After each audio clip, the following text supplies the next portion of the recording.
Welcome back. Here's a tour of my share house and how my first week in Japan has been. Okay, so this is the main hallway.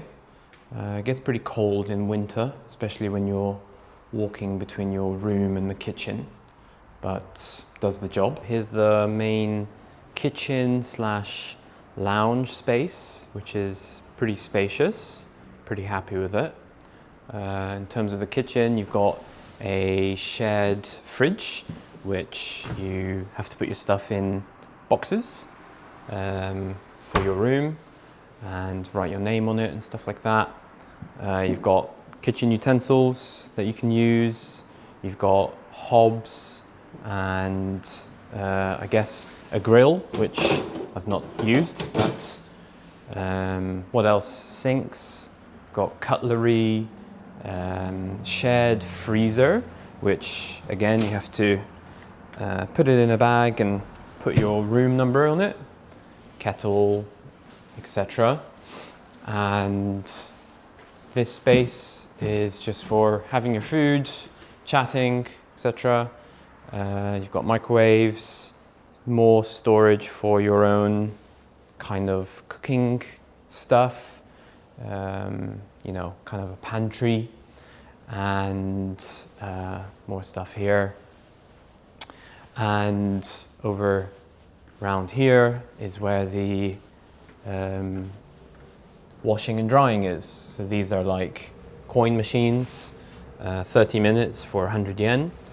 And yeah, 1,000 yen is about £5. So 100 yen is about 50p. So pretty cheap. And if someone has left their stuff in and there's no room, you can chuck it in here. Overall, pretty good space. I've cooked a few things and does the job. People are sometimes pretty social, sometimes not, and that's fine. So here's the bin rules. As you can see, different days. There's Monday for bottles, Tuesday, Friday for burnables, like food and whatever, Wednesday for cardboard, etc. It gets pretty intense, and different areas and towns and cities in Japan have different rules and different days. So yeah, pretty intense. And the share house says not to put your own rubbish in this room, so you have to deal with it yourself. And this is what happens when you don't follow the rules properly, which is actually pretty easy to do because there's so many rules. They send your rubbish back, which is hasn't happened to me, and I hope it never does. So this room is pretty funky. It's got like a exercise area. They've got weights and that sort of stuff. They've got instruments. I haven't really been hanging out here much, to be honest. I normally go to the kitchen area. Projector, which you can use, so maybe I'll put Mario Kart on there at some point. But the thing I have been using in this room is, you'll see later in my bathroom, I don't have a hot tap in my bathroom. There's only a cold, which is painful when I want to do my shaving, like a wet shave. So what I've been doing is coming down here, using that to shave, and then there's also kind of a bathroom in here with a mirror.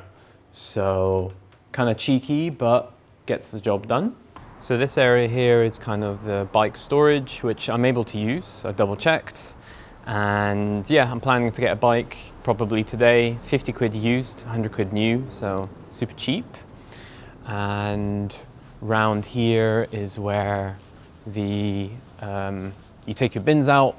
They're pretty strict with the whole bins and recycling situation, so put your bins there. And this is one of the blocks, so 3 rooms share this with one shared bathroom and one shared toilet.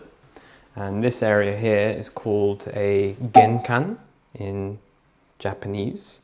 And you're supposed to take your shoes off and slip into either just keep your socks or put some slippers on. And you're supposed to, for convenience, face your shoes away so that when you get back on, you can just slip him on. Here's the shower and the infamous single cold tap, which is brutal. Good news is the shower is actually really powerful and hot, so that makes up for it. And then your typical Japanese toilet, which has all sorts of controls and gadgets for a bidet and heated seat and stuff like that. So pretty good actually. And this, my friends, is where the magic happens. So this is where I kind of store all my stuff, my clothes and blah, blah, blah. Single bed, not ideal, but comfortable enough. And yeah, does the job. I got this rug from a shop nearby. Here's the desk area. And yeah, I got this chair and that monitor from a secondhand online marketplace called Mercari. So super cheap, and yeah, pretty happy with the setup. We've got a little fridge, and it has like a little freezer section in there, small one, and a balcony. So not all the rooms here have a balcony, so I'm pretty happy about that. Only problem is it brings in a bit of cold and noise on this road, but I'm glad I've got it, to be honest. It's going to be a bit loud, but here it is. And yeah, you can see society running. Pretty cool. All right, that's it for the share house tour.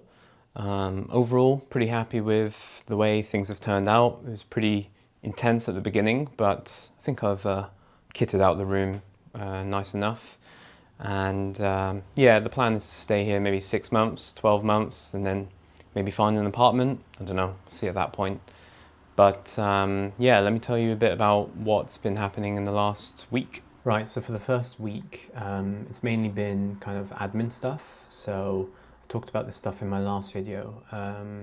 Stuff like going to the ward office, which is the kind of the council, and registering my address, and setting up my national health insurance, which is good. That takes some money off of your medical bills if you need it. Registering for a pension, although it seems a little bit weird as a student who's just moved here.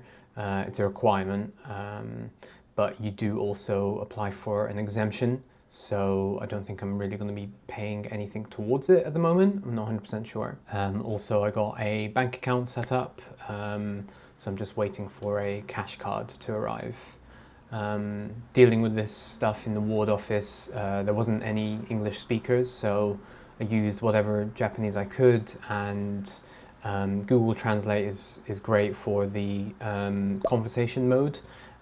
So you can speak into the microphone and take turns, and it translates it pretty well. So using that, I was pretty much able to get everything done. In terms of my school, I've been twice now. So taking the train from Amagasaki to Kobe. And on that, you shouldn't say Kobe, that's Kobe Bryant. You should say Kobe, Kobe. So I went to Kobe. And I've been a couple of times for school now. One was for a level check test or a placement test to figure out what class I'm going to be in. And also another one was for kind of like an orientation day or a ceremony, they call it. For the level check test or the placement test, honestly, I was stupid really. I was expecting a 5-minute conversation with a teacher. Turns out I had to write down the Japanese characters, hiragana and katakana, the two alphabet systems. There is a third, kanji, but there's a lot more, maybe around 2,000 of those. So this placement test only asked for me to try and recall hiragana and katakana and write them out. And initially, when they put the piece of paper on my desk, I thought the example, which was I had to repeat it over and over. Turns out each box was supposed to be for a separate letter, a, u, o, for example. So screwed that up and tried again, and yeah, didn't do very well on that. I haven't really been practicing writing much other than the kanji that I was talking about.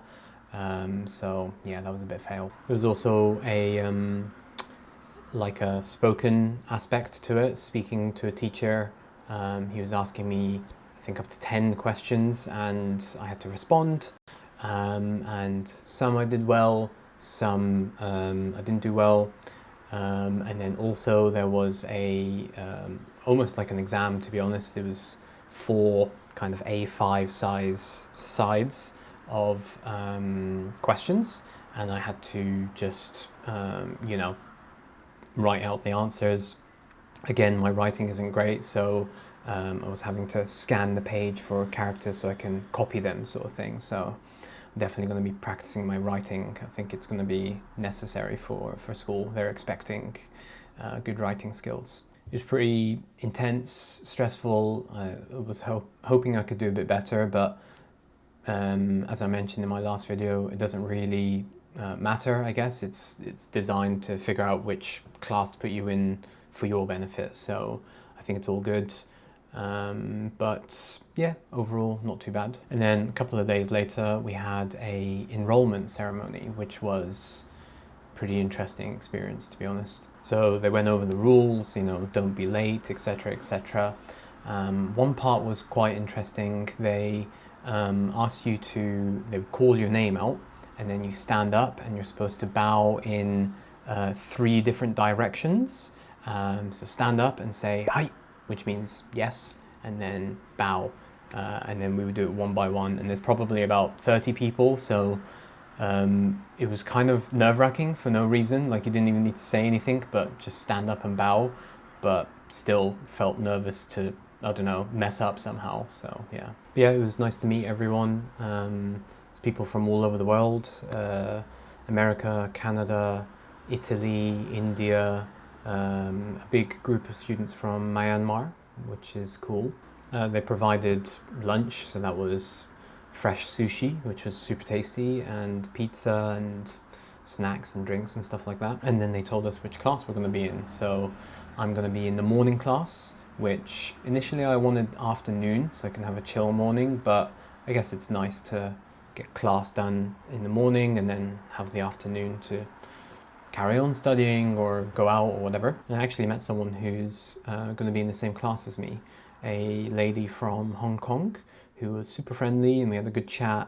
Turns out she works with project managers and developers on some sort of product, and I said to her, if you need developers, let me know, and she said, yeah, that might be a thing that they need. So see if that turns into anything. Right, I'm going to leave this one here, so thanks for watching, and if you haven't already, hit that subscribe button to see more content from Japan and my story, and if you want to see anything in particular, drop a comment, and yeah, thanks for watching.